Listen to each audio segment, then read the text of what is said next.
చాలామంది హెల్త్ బాగుందని అనుకుంటారు. ఎప్పుడో ఒకసారి ఏదో చిన్న ప్రాబ్లం వస్తుంది, అప్పుడు ఏదో ఒక రొటీన్ బ్లడ్ టెస్ట్ చేస్తే బాబు ఇన్ని ప్రాబ్లమ్స్ ఉన్నాయా, నాకు ఇంత కొలెస్ట్రాల్ ఉందా, ఏంటి నిజంగా నాకు లివర్ ప్రాబ్లం ఉందా అని షాక్ అవుతారు. సో యాక్చువల్గా ఆఫ్టర్ 30 years ఏజ్లో మనం ఇయర్లీ వన్స్ మినిమం చేసుకోవాల్సిన టెస్ట్లు ఏంటి డీటెయిల్గా చెప్తాను. ఈ వీడియో చివరి వరకు చూడండి. హలో అండి, నేను మీ doctor Vivek Atnuri, MD consultant physician, Kashi hospital, Vizianagaram.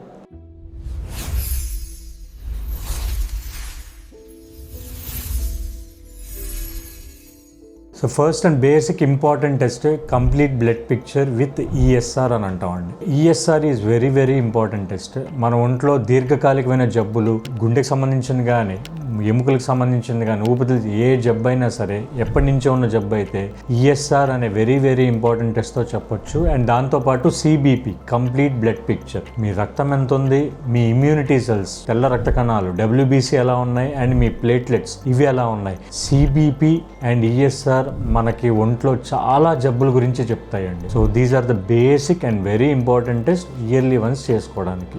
Next important test వచ్చేప్పటికి ఆబ్వియస్లీ షుగర్. ఫాస్టింగ్ షుగర్ ఆ రోజు ఎంత ఉందో షుగర్ చెప్తుంది. అండ్ పోస్ట్ ప్రాండల్, మనం తీసుకున్న ఫుడ్కి మన ఇన్సులిన్ రెస్పాన్స్ ఎలా ఉంది, దాన్ని బట్టి మన షుగర్ని ఎంత కంట్రోల్ చేస్తుంది అనేది తెలుసుకోవచ్చు. ఈ రెండింటితో పాటు వెరీ వెరీ ఇంపార్టెంట్ HbA1c. ఇది గత 3 months మీ యావరేజ్ షుగర్ ఎంత మెయింటైన్ అవుతుంది అనేది చెప్తుందండి. సో ఇది రెండో test very important. Third test వచ్చేప్పటికి మన కొలెస్ట్రాల్. సో LDL కొలెస్ట్రాల్ అంటాం, అంటే which is bad cholesterol.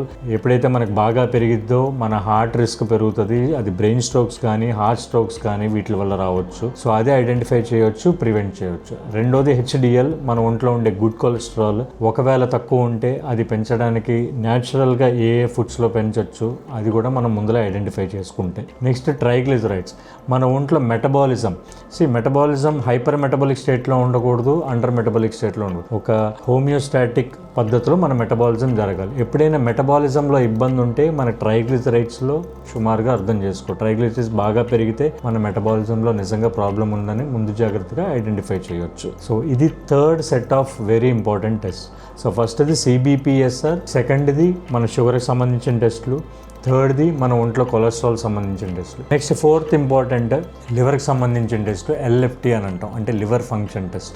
One of the స్టార్టింగ్లో నేను ఒక వీడియోలో చెప్పాను, ద సైలెంట్ కిల్లర్ అని చెప్పి, ఫ్యాటీ లివర్ అని. సో చాలా మందికి ఇప్పుడు ముందు అలవాటు లేదు, డైలీ ఎక్సర్సైజ్ చేస్తాము, కాకపోతే క్యాలరీ ఇంటేక్ బాగా ఎక్కువ ఉంటుంది, కొద్దిగా ఒబీస్గా ఉంటుంది. ఇలాంటి వాటిల్లో సైలెంట్గా మొదలైద్ది ఫ్యాటీ లివర్. సో అది మనం ముందుగా ఐడెంటిఫై చేయాలంటే అది లివర్ ఫంక్షన్ టెస్ట్లోనే ఐడెంటిఫై చేయగలం. సో LFTలో మనకి SGOT, SGPT అని 2 టెస్ట్లు ఉంటాయి. Those are very important in identifying the early stage of fatty liver. ఎందుకంటే ఫ్యాటీ లివర్ నేను చెప్పినట్టు very very silent killer. Once మీరు స్టేజ్ 3 దాటి వెళ్ళారు అంటే పర్మనెంట్ లివర్ డ్యామేజ్ స్టార్ట్ అయ్యింది. నౌఏడేస్ మేము ఆల్కహాలిక్ లివర్ డిసీజ్తో పోల్చుకుంటే US-లో ఫ్యాటీ లివర్ అంటే నాన్ ఆల్కహాలిక్ లివర్ డిసీజ్లే చాలా ఎక్కువ, followed by alcoholic liver disease. And మన సైడ్ కూడా ట్రెండ్ అలానే నాన్ ఆల్కహాలిక్ ఫ్యాటీ లివర్ డిసీజ్లు చాలా పెరుగుతున్నాయండి. So liver function test yearly once తప్పనిసరిగా చేసుకోండి. So next fifth important test kidney function test. Same అలానే కిడ్నీ టెస్ట్ కూడా నేను చాలా మంది అంటే అట్లీస్ట్ మంత్లీ మినిమం ఒక పేషెంట్ అన్నా చూస్తానండి. అంటే 30-35 ఏజ్ గ్రూప్ పేషెంట్లు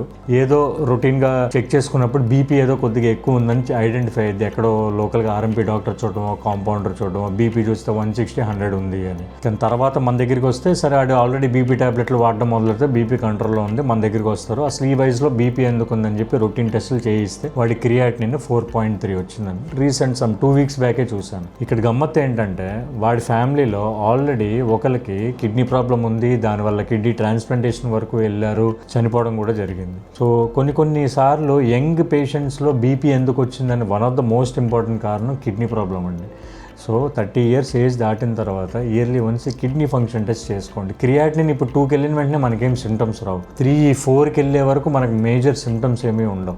ఓన్లీ థింగ్ బీపీ పెరగడం ఉంది. Okay, so kidney function test is very important blood test you should do. And next last but చాలా important test vitamin B12 and vitamin D టెస్ట్లు అండి. ఈ ఎందుకు ఇంపార్టెంటో చెప్తాను. ఇప్పుడు విటమిన్ D లోపం అనుకోండి, మనకి ఇప్పుడు కొంతమందికి ఒక సందేహం ఉంటుంది, సార్ నాకెందుకో పెద్దాక జ్వరాలు వచ్చేస్తున్నాయి, ఎవ్రీ 2-3 monthsకి ఫీవర్ ఫీవర్లు వస్తున్నాయి, జలుబు దగ్గులు వచ్చేస్తున్నాయి అని అంటారు. దానికి ఏమన్నా ఇమ్యూనిటీకి సంబంధించిన ఏమన్నా టాబ్లెట్స్ ఇవ్వగలరా అని అడుగుతారు. ఇది ఇమ్యూనిటీకి సంబంధించిన టాబ్లెట్స్ ఏమి ఉండవండి. సో మెయిన్ విటమిన్ డి లోపం ఉంటే one of the symptom regular infections. Okay, నీరసం, బద్ధకంగా ఉండడం, జాయింట్ పెయిన్స్, వెన్నుపూస నొప్పి, ఇవన్నీ విటమిన్ డి లోపం వల్ల జరుగుతాయండి. సో విటమిన్ డి కూడా ఇయర్లీ వన్స్ చెక్ చేసుకోండి. Next vitamin B12. So B12 కూడా ఈ మధ్య ఫ్రీక్వెంట్ గా లో B12 చాలా మందిలో చూస్తున్నాము. యూజువల్ గా వెజిటేరియన్స్ లో ఎక్కువ మోతాదులో చూస్తాం, బట్ స్టిల్ నాన్ వెజిటేరియన్స్ లో కూడా ఇది తక్కువ రావచ్చు బికాస్ ఆఫ్ అబ్జార్ప్షన్ డిఫెక్ట్ వల్ల కూడా అయి ఉండొచ్చు. సో విటమిన్ B12 లోపాలు ఉంటే మనకి తిమ్మిర్లు, మంటలు, మతి మరుపు, ఓకే, సేమ్ బద్ధకము, ఇవన్నీ జరగవచ్చు. నేను చెప్పినట్టు ఈ B12 విటమిన్ డి కూడా చాలా ఇంపార్టెంట్. ఇయర్లీ వన్స్ చెక్ చేసుకోండి. సో ఫైనల్గా నేను చెప్పేది 30 years ఏజ్ క్రాస్ అయిన తర్వాత ఫస్ట్ CBP ESR, సెకండ్ మీ షుగర్కి సంబంధించిన టెస్టులు, థర్డ్ మీ కొలెస్ట్రాల్, ఫోర్త్ మీ లివర్ టెస్ట్, ఫిఫ్త్ మీ కిడ్నీ టెస్టులు, sixth B12 and vitamin D. చాలండి. ఎక్స్రేలు, ECGలు, అల్ట్రాసౌండ్ అబ్డామిన్లు ఇంతవరకు వెళ్ళాల్సిన అవసరం లేదు. బేసిక్ ఈ టెస్టులు ఇయర్లీ వన్స్ చేసుకోండి. ఈ చేసుకోవడం వల్ల మీరు ముందు జాగ్రత్తగా ఈ లైఫ్ స్టైల్కి సంబంధించిన జబ్బులు ఐడెంటిఫై చేసుకోవచ్చు, మ్యాక్సిమం రిస్క్లు కంట్రోల్ చేసుకోవచ్చు. ఐడెంటిఫై చేసిన తర్వాత కూడా వెంటనే మెడికేషన్ పెడతామని అనట్లేదు, లైఫ్ స్టైల్ మోడిఫికేషన్ ద్వారానే ఇవన్నీ కంట్రోల్ చేసుకోవచ్చు మ్యాక్సిమం. ఈ వీడియో కనుక మీకు నాలెడ్జబుల్గా అనిపిస్తే మరికొందరికి షేర్ చేయండి. మరిన్ని వీడియోస్ కోసం డాక్టర్ వివేక్ అత్నూరి ఛానల్కి సబ్స్క్రైబ్ చేసుకోండి. Thank you.